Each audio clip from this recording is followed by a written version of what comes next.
Photoshop fans, you're back. I can't believe you actually opened this one.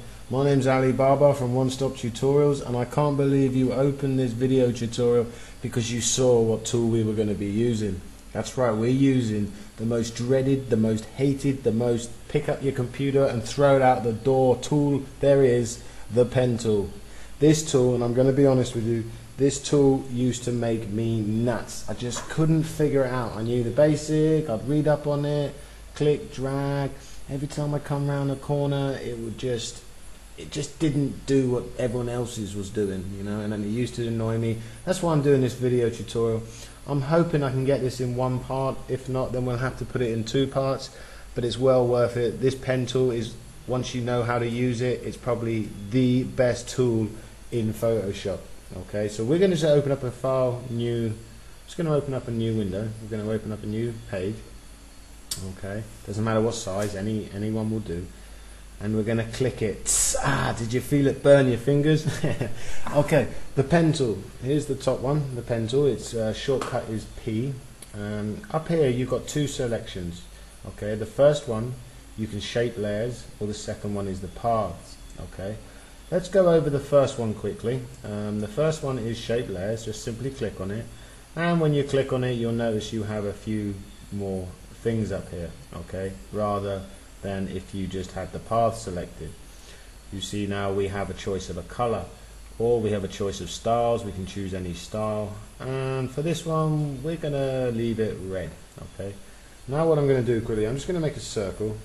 I'm just going to use the marquee tool, make a circle, and I'm gonna fill it in with our foreground color. Okay, now I'm gonna go back to the pen tool by hitting P on the keyboard, and actually I'm going to change this to another color. I'm going to change this to black. Okay, now the way this tool works is you could just click, click, click, click, click. Okay, or click.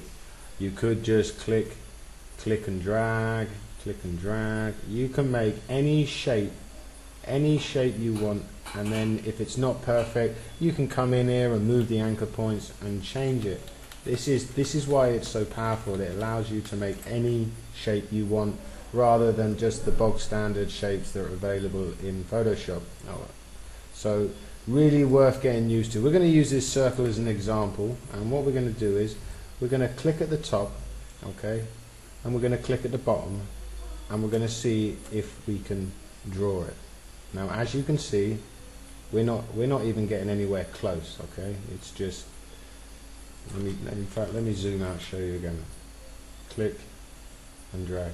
This is a big mistake that a lot of new people make. They think they go for the wide angles, and they think that the pen will reach it. Well, the actual pen tool really only works at 45 degrees or less. So let's say we clicked here, and now we drag, holding down the left mouse, just drag. You will find that we get a perfect circle. Now the problem I used to run into, and this is the problem that used to give me a headache, was that I could never move it around to the next point. You know, I used to go over here thinking then I could click and drag and just, you know, stretch it out and try to get it perfect. But if you notice, it's never perfect, okay, because we're working at too much of an angle. And then I'd come down here, click and drag, and I would just get these really messed up handles, and I couldn't work out how to use it. What we're going to do in this one is I'm going to zoom in. I'm going to show you now. At the end of the anchor point, put your pen tool on the end of the anchor point, hold down Alt and click. Now what this has done is this has taken away one of the handles, which basically means we have the freedom to move this tool anywhere we want now. Okay, we can choose any angle instead, rather than before we could only, you know, focus on the angle that was there. So I'm going to click at the bottom again, and I'm going to drag, and I'm going to work my way around this circle. I'm going to come back to Alt. I'm going to click on the box there, and then I'm going to do the same on this side. Again, click, drag, Alt, click, and drag, and there's my circle. That is just a lot easier. It took me ages to work out that you could do that. It really did. I used to really get mad with it.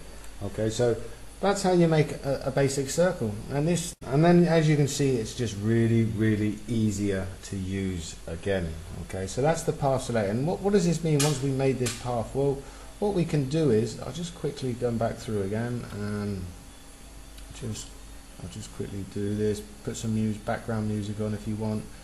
I'm just going to do this roughly. I just want to show you what you can do. Okay, now you have your now you have it all selected and everything's working. What does this mean? Well, if you go into your layers palette, you'll see that we have a vector mask thumbnail. Okay, now this means we can call upon this any time. So we could hold down control, click on the vector mask, and it turns it into a selection. Okay, you could also hold down you could hold down, it's all going wrong. You could hold down Alt, and what that does is it makes a selection of it. I don't know if you can see that. Let me just quickly deselect. Everything's going mad on me. If I zoom in and you look at the edge, when you hold down Alt, you'll see that the line comes back, which then allows us to grab the points and move them around. Okay, I'm going to have to go over that in the next tutorial. We're going to make this a two-part now because it's quite a long tutorial. Another thing it also does is it saves this in the paths, so you have a copy of this, and again you can do the same. Control and left click, and you can make a selection, the running ants. That's roughly how to use the pen tool. There's a lot more in depth involved. I'll quickly show you before we go out. You could right click and you have some selections here where you can make a selection. You can fill it with whatever color you want. You could stick a stroke around it, which will allow you to have like a pixelated look which comes from your brush. So you set your brush to a certain size and that will work. That's me out, over and out. See you guys in the next tutorial. Subscribe to my YouTube or leave your comments below, and I shall see you later.